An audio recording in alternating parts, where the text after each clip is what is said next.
नमस्कार, म जीवन पोखरेल। डाइनामिक इन्डियाको दिनभरका खबरहरूको सङ्गालो दिनभरका खबरमा स्वागत छ। सुरु गरौँ आजका मुख्य खबरहरूबाट। नक्कली भुटानी शरणार्थी प्रकरणमा पक्राउ परेकालाई थप 3 दिन हिरासतमा राख्न अनुमति। भुटानी शरणार्थी प्रकरणमा पक्राउ परेका सबै 16 जनालाई थप 3 दिन हिरासतमा राख्न जिल्ला अदालत काठमाडौँले अनुमति दिएको छ।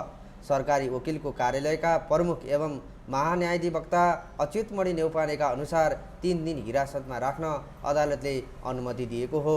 प्रहरीको यो प्रकरणको अनुसन्धान प्रतिवेदन आजै जिल्ला सरकारी वकिलको कार्यालयमा बुझाउँदैछ। सन्दीप लामिछानेको मुद्दामा पीडितको जन्मदर्ता सक्कल फाइल मगाउन अदालतको आदेश। जिल्ला अदालत काठमाडौँले नाबालिग बलात्कारका अभियुक्त सन्दीप लामिछानेको मुद्दामा पीडितको जन्मदर्ता र जन्मिएको प्रमाणपत्रको सक्कल फाइल मागेको छ। न्यायाधीश फणीन्द्र पराजुलीको इजलासले उक्त मुद्दामा गौशाला 26 को जन्मदर्ता र जन्मिएको प्रमाणपत्रको सक्कल फाइल स्थानीय तह र अस्पतालबाट मगाउने आदेश गरेको जिल्ला अदालत काठमाडौँका सूचना अधिकारी दीपक दाहालले बताए। पृथ्वी मल्ललाई 4 वर्ष कैद र 40,000 जरिवाना। उच्च अदालत पाटनले बुढा नीलकण्ठ सवारी दुर्घटना प्रकरणका अभियुक्त पृथ्वी मल्ललाई लापरवाहीपूर्वक सवारी चलाएको अभियोगमा 4 वर्ष कैद सजाय र 40,000 जरिवाना गरेको छ।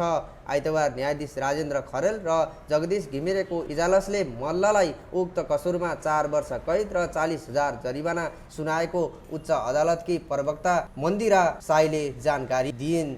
बागमतीका 6 मन्त्रीले लिए शपथ। बागमती प्रदेशमा नवयुक्त 6 मन्त्रीले पद तथा गोपनीयताको शपथ ग्रहण गरेका छन्। आइतबार अपराह्न बागमतीका प्रदेश प्रमुख यादव चन्द्र शर्माले 5 विभागीय र 1 बिना विभागीय मन्त्रीलाई शपथ ग्रहण गराएका हुन्। नेपाली काङ्ग्रेसबाट पुकार महर्जनले, पर्यटन उद्योग तथा सहकारी उत्तम जोशीले, स्वास्थ्य र मसिना खड्काले वन तथा वातावरण मन्त्रीको शपथ ग्रहण गरेका हुन्। सांसद साईले बोलेका शब्द रेकर्डबाट हटाउन निर्देशन। नेकपा एमालेका सांसद दयाल बहादुर साईले बोलेको शब्द संसदको रेकर्डबाट हटाइएको छ। आइतबारको प्रतिनिधि सभा बैठकमा सरकारको नीति तथा कार्यक्रममाथि टिप्पणी गर्ने क्रममा उनले बोलेका शब्द संसदीय मर्यादा प्रतिकूल भएको भन्दै रेकर्डबाट हटाउन निर्देशन दिएको सभामुखको आसनमा बसेकी उपसभामुख इन्दिरा राणा मगरले बताइन्। काङ्ग्रेस रूपान्तरण अभियानले जेठ 16 मा काठमाडौँमा भेला गर्ने शीर्ष नेताहरूलाई नबोलाउने। नेपाली काङ्ग्रेसका रूपान्तरण अभियानले जेठ 16 गते काठमाडौँमा भेला गर्ने भएको छ।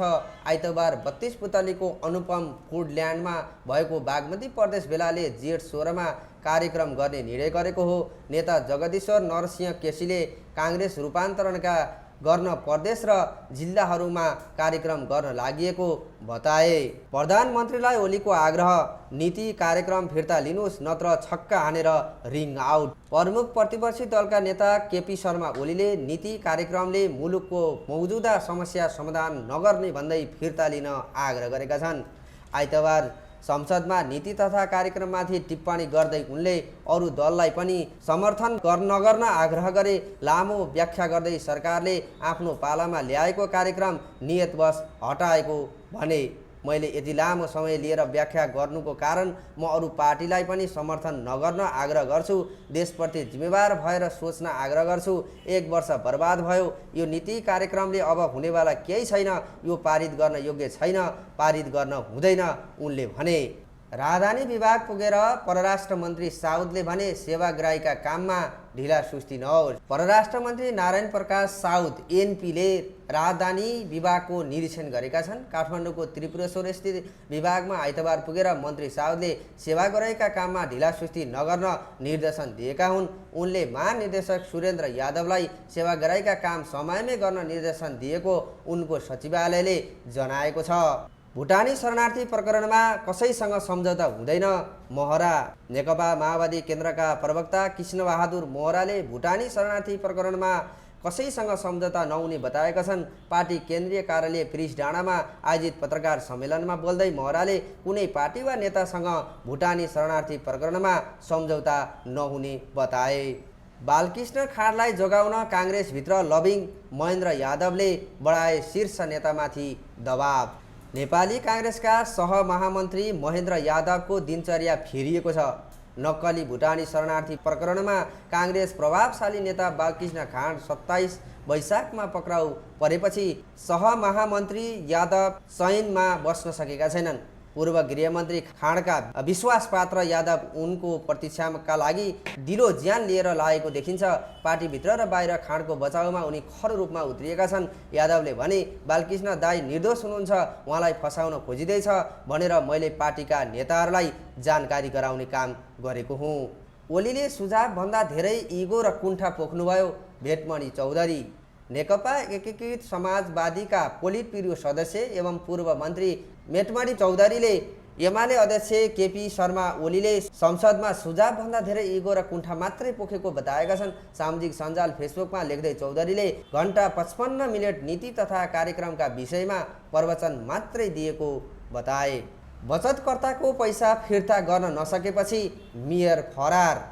इमेज सहकारी संस्थाका अध्यक्ष समेत रहेका बागलुङको ढोरपाटनका नगरपालिकाका मेयर देवकुमार नेपाली बचतकर्ताको पैसा फिर्ता गर्न नसकेपछि फरार भएका छन्। इमेज बचत तथा ऋण सहकारी संस्था बचतकर्ताको पैसा तिर्न नसकेपछि मेयर 3 दिनदेखि सम्पर्कविहीन भएको प्रहरीले जनाएको छ। प्रहरीका अनुसार शुक्रबारदेखि सम्पर्कविहीन भएका नेपालीलाई खोजी कार्य भइरहेको छ। बझाङमा हिम पहिरोमा परेर 3 जना बेपत्ता, 2 जना घाइते। बझाङमा हिम पहिरोमा 3 जना बेपत्ता भएका छन्, 2 जना घाइते छन्।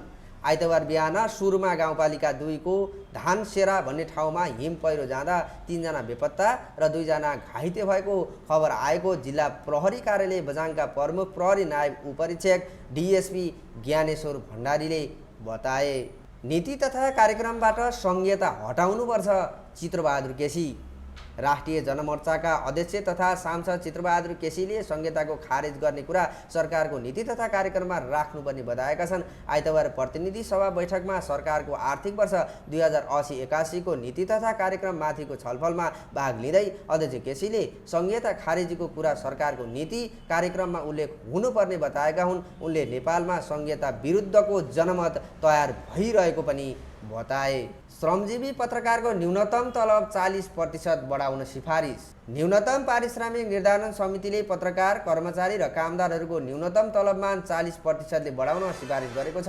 आइतबार सञ्चार तथा सूचना प्रविधि मन्त्री रेखा शर्मालाई समितिकी अध्यक्ष संगीता खड्काले श्रमजीवी पत्रकारको न्यूनतम तलब वृद्धिको सिफारिस सहितको प्रतिवेदन बुझाएकी हुन्। नीति तथा कार्यक्रममाथि 23 वटा संशोधन प्रस्ताव दर्ता।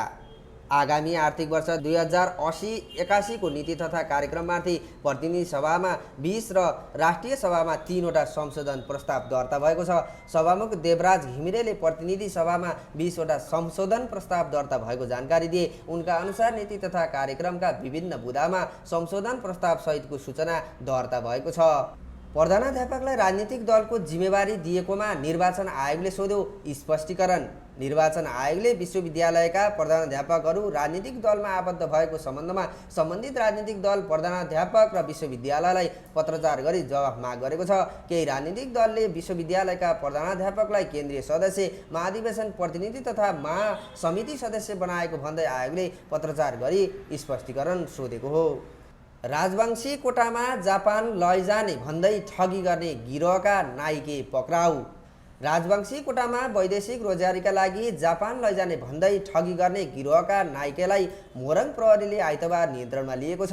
जापानमा बसेर आफन्तलाई फोन गरेर रोजगारीका लागि जापान लैजाने भन्दै गिरोह मार्फत रकम असुली गरेर ठगी गरेको भन्दै प्रहरीले मोरङको सुनवर्षी नगरपालिका 6 का 35 वर्षीय अजय कुमार राजवंशीलाई पक्राउ गरेको हो। चितवनको टिकोली जंगलमा ग्यास बोकेको ट्रकले स्कुटरलाई ठक्कर दियो, 1 जनाको मृत्यु, 1 जना घाइते। पूर्व पश्चिम राजमार्ग अन्तर्गत चितवनको टिकोली जंगलमा सवारी दुर्घटना हुँदा 1 युवकको मृत्यु भएको छ भने 1 जना घाइते भएका छन्। आज आइतबार भरतपुर महानगरपालिका 12 स्थित टिकोली जंगल ग्यास बोकेको ट्रकले स्कुटरलाई ठक्कर दिँदा भरतपुर 11 का स्कुटर चालक 20 वर्षीय सागर तामाङको मृत्यु भएको हो। तामाङको उपचारको क्रममा दिउँसो 12:30 बजे भरतपुर अस्पतालमा मृत्यु भएको जिल्ला प्रहरी कार्यालय चितवनका प्रवक्ता विजय राज पण्डितले जानकारी दिए। चितवनका उत्तम जोशी बने बागमती प्रदेशको स्वास्थ्य मन्त्री। चितवन क्षेत्र नम्बर 2 खबाट निर्वाचित सांसद उत्तम जोशी बागमती प्रदेशको स्वास्थ्य मन्त्री बनेका छन्। मुख्यमन्त्री शालिग्राम जमर कट्टेलले आज मन्त्री परिषद विस्तार गरेका छन्। आजै नवयुक्त मन्त्रीहरूले शपथ ग्रहण गर्नेछन्। माओवादी केन्द्रबाट मुख्यमन्त्री बनेका जमर कट्टेलले काङ्ग्रेसबाट थप मन्त्रीहरू नियुक्त गरेका हुन्। सुर्खेतमा जेठ 13 गते पूर्व राजा ज्ञानेन्द्रको नागरिक अभिनन्दन गरिने। पूर्व राजा ज्ञानेन्द्र शाहको यही जेठ 13 गते कर्णाली प्रदेशको राजधानी वीरेन्द्रनगर सुर्खेतमा नागरिक अभिनन्दन गरिने भएको छ। नागरिक अभिनन्दन समारोहमा पूर्व राजा, रानी र राज परिवारका केही सदस्यहरू पनि सुर्खेत आउने कार्यक्रम रहेको नागरिक अभिनन्दन मूल समारोह समितिले जनाएको छ। जेठ 13 गते दिउँसो 2 बजेबाट वीरेन्द्रनगरको घण्टाघर अगाडिको खुल्ला मञ्चमा नागरिक अभिनन्दन समारोह हुनेछ। आइतबार सुर्खेतमा पत्रकार सम्मेलन गर्दै नागरिक अभिनन्दन मूल समारोह समितिका संयोजक मुकुन्द श्याम गिरीले सुर्खेतको विकासमा स्वर्गीय राजा वीरेन्द्रको महत्त्वपूर्ण योगदान रहेकाले नागरिक अभिनन्दनको आयोजना गरिएको जानकारी दिए। यही गतिमा भरतपुर महानगरपालिकाको विकास भएमा साँच्चीकै स्मार्ट सिटी बन्छ उपमेयर अधिकारी। भरतपुर महानगरपालिकाका उपमेयर चित्रसेन अधिकारीले यही गतिमा भरतपुरको विकास भएमा साँच्चीकै स्मार्ट सिटी बन्ने दाबी गरेका छन्। अपाङ्ग समाज चितवनको आइतबार भरतपुरमा गरेको भित्तेपात्रो विवेचन तथा आर्थिक वर्ष 2080-81 को बजेट तर्जुमा कार्यक्रममा बोल्दै अधिकारीले यस्तो दाबी गरेका हुन्। भरतपुरमा लागु औषध सम्बन्धी सचेतनामूलक प्रशिक्षण। भरतपुरमा लागु औषध सम्बन्धी सचेतनामूलक कार्यक्रम गरिएको छ। भरतपुर महानगरपालिका 12 को आयोजनामा शनिबार लागु औषध तथा लागु पदार्थ सम्बन्धी सचेतनामूलक प्रशिक्षण दिएको हो। वडा अध्यक्ष लेखराज पन्त हरिको अध्यक्षतामा भएको कार्यक्रममा जिल्ला प्रहरी कार्यालय चितवनका प्रमुख प्रहरी उपरीक्षक रामेश्वर कार्कीले चितवन लागु औषधको ट्रान्जिट पोइन्ट बनेको भन्दै चिन्ता व्यक्त गरे। उनले भने जिल्ला प्रहरी कार्यालयमा भएका 120 जना थुनुवामध्ये 90 जना लागु औषध मुद्दाका रहेका छन्। लागु औषध तथा लागु पदार्थका कारण अन्य विभिन्न प्रकृतिका फौजदारी तथा देवानी अपराधहरूको सिर्जना समेत भएको छ।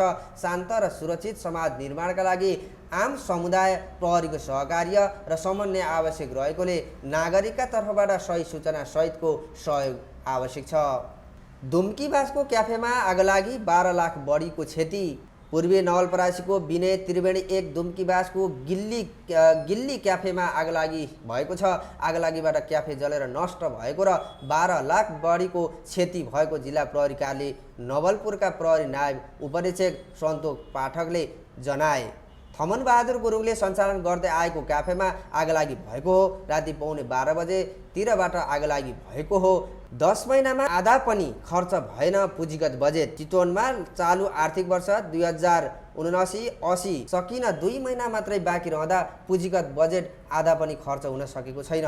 कोष तथा लेखा नियन्त्रण कार्यालय भरतपुरका अनुसार चालु आवकको 10 महिना अर्थात् वैशाख मसान्तसम्म सङ्घतर्फ 38.94% र प्रदेशतर्फ 26.73% मात्रै पुँजीगत खर्च भएको छ। पुँजीगत बजेटलाई विकास बजेटका रूपमा लिइन्छ। रासोपाको भरतपुर 10 को सभापतिमा जितबहादुर चयन। राष्ट्रिय स्वतन्त्र पार्टीको भरतपुर 10 को वडा भेलाबाट नयाँ नेतृत्व चयन गरिएको छ। भेलाले जितबहादुर पछाई छेत्रीको सभापतित्वमा नयाँ वडा कमिटी चयन गरेको महानगर कमिटीका सचिव कृष्ण राउतले जानकारी दिए। ढुङ्गामुनि लुकाएर लाँदै गरेको काठसहित ट्र्याक्टर सशस्त्र प्रहरीद्वारा बरामद। रौतहट स्थित ढुङ्गा मुनि लुकाएर लाँदै गरेको सालको गोलिया काठ सहितको ट्र्याक्टर सशस्त्र प्रहरीले बरामद गरेको छ। चन्द्रपुर नगरपालिका 3 को गौडाटारबाट लोड गरेर वडा 10 बाल चनपुर लाँदै गरेको अवस्थामा ना 4 त 8366 नम्बरको ट्र्याक्टर सशस्त्र प्रहरीको टोलीले बरामद गरेको हो। पोर्चुगलमा सुतेकै अवस्थामा एक नेपालीको निधन। वैदेशिक रोजगारीको सिलसिलामा 8 महिना अघि पोर्चुगल आएका एक नेपाली युवाको निधन भएको छ। बाँकेको खजुरा गाउँपालिका 1 चन्द्रनगरका 33 वर्षीय गणेशमान साराङकोटीको गत शुक्रबार सुतेकै अवस्थामा निधन भएको हो। गलकोटमा घरमै सुत्केरी हुनेको सङ्ख्या शून्य। बागलुङमा पछिल्लो 2 वर्ष यता गलकोटमा होम डेलिभरी हुनेको सङ्ख्या शून्य छ। नगरपालिकाको वडामा बर्थिङ सेन्टर स्थापना र स्वास्थ्य सेवाको पहुँच सहज पुर्याएपछि होम डेलिभरी हुनेको सङ्ख्या शून्यमा झरेको हो। दुवै खुट्टा गुमाएका हरिबुढा मगर सगरमाथाको चुचुरोमा। पूर्व ब्रिटिस गोर्खा सैनिक हरि बुढा मगरले सर्वोच्च शिखर सगरमाथाको सफल आरोहण गरेका छन्। वसन्त ऋतुको जारी आरोहणमा बुढा मगरले यही जेठ 5 गते दिउँसो 3 बजे सगरमाथाको चुचुरोमा पुगेका हुन्। यससँगै पूर्व गोर्खा सैनिक बुढा मगर सगरमाथाको चुचुरो चुम्ने पहिलो डबल इम्प्युटी इभोभ घोडामाथिबाट दुवै अङ्ग विच्छेदन व्यक्तिको विश्व रेकर्ड कायम गरेका छन्। कर्मचारीको सेटिङमा गौर भन्सारबाट आधा मूल्यमा मल लिलाम। भन्सार कार्यालय गौरका कर्मचारीहरूले सेटिङमा न्यून मूल्यमा रासायनिक मल लिलाम गरेको पाइएको छ। लिलाम प्रक्रियामा गल्ती भएको भनेर भन्सार प्रमुखले स्वीकार गरेका छन् भने जिल्ला प्रशासन कार्यालयले कागजपत्र झिकाएर अध्ययन गरिरहेको छ। गोर्खाको बुकोट स्वास्थ्य चौकीमा आगलागी। गोर्खाको शहीद लखन गाउँपालिका वडा नम्बर 7 स्थित बुकोट स्वास्थ्य चौकीमा आगलागी भएको छ। आइतबार बिहान करिब पौने 5 बजे माथिल्लो तलामा लागेको आगोबाट प्रशासन कक्ष, स्टोर र काटरमा क्षति पुगेको छ। नेपाल प्रहरी, सशस्त्र प्रहरी, नेपाली सेनाको टोलीले करिब 2 घण्टापछि आगो नियन्त्रणमा लिएका थिए। आगो निभाउन गोर्खा नगरपालिकाको दमकल प्रयोग गरिएको थियो। मोबाइल व्यवसायहरू गर वा मरको अवस्थामा पुगेका छन्। अध्यक्ष भट्टराई। नेपाल मोबाइल व्यवसायी महासङ्घका केन्द्रीय अध्यक्ष भरत भट्टराईले मोबाइल व्यवसायी समस्यामा परेको बताएका छन्। महासङ्घको कोशी प्रदेश समिति गठनका लागि प्रदेशभरका व्यवसायी उपस्थित कार्यक्रममा बोल्दै अध्यक्ष भट्टराईले सो कुरा बताएका हुन्। नेप्से सूचक 5 अङ्कले बढेर बन्द 1 अर्ब 60 करोडको कारोबार। साताको पहिलो दिन अर्थात् आइतबार नेप्से सूचक 5 अङ्कमाथिले बढेर बन्द भएको छ। नेपाल स्टक एक्सचेन्जका अनुसार आज नेप्से सूचक 5.88 अङ्कले बढ्दै 1883.20 अङ्कको बिन्दुमा उक्लिएको हो। उसो त अघिल्लो साताको अन्तिम कारोबार दिन बिहिबार नेप्से सूचक 32.30 अङ्कले बढेर 1877.32 अङ्कको बिन्दुमा अडिएको थियो।